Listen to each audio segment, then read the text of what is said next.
Good afternoon from Port St. Lucie. This is Professor Tefero with Lesson 9 of ePortfolio Development. And we are now at the point where you may have gotten an interview with your desired company. After you have a few minutes to restrain yourself, you will have to plan for your interview.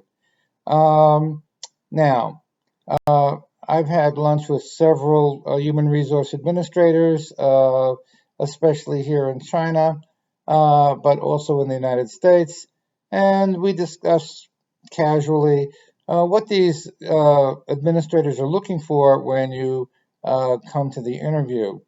One of the things that these administrators will be looking for is your confidence level.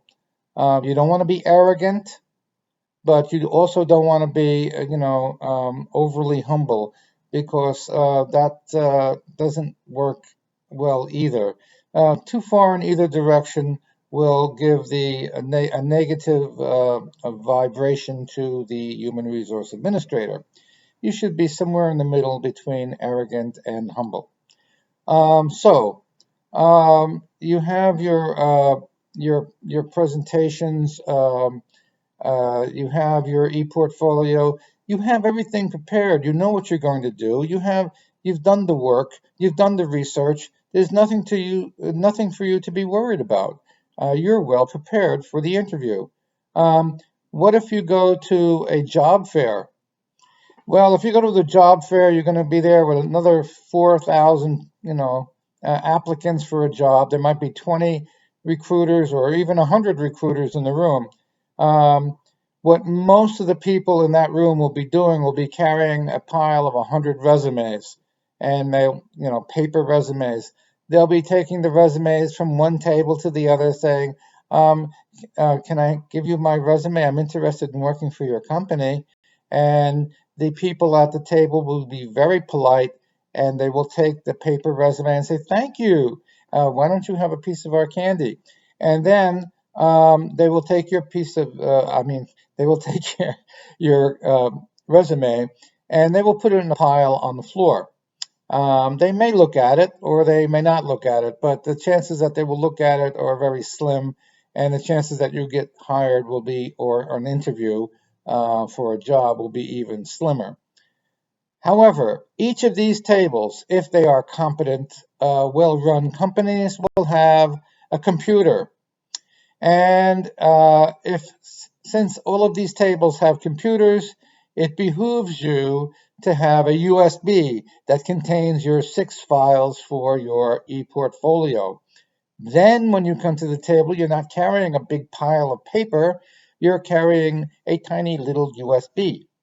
And you take the USB and you ask the person at the table, can I give you my electronic resume? And they'll be very happy to do so. They don't have to carry a ton of paper with them back to their hotel room. They would rather carry a USB.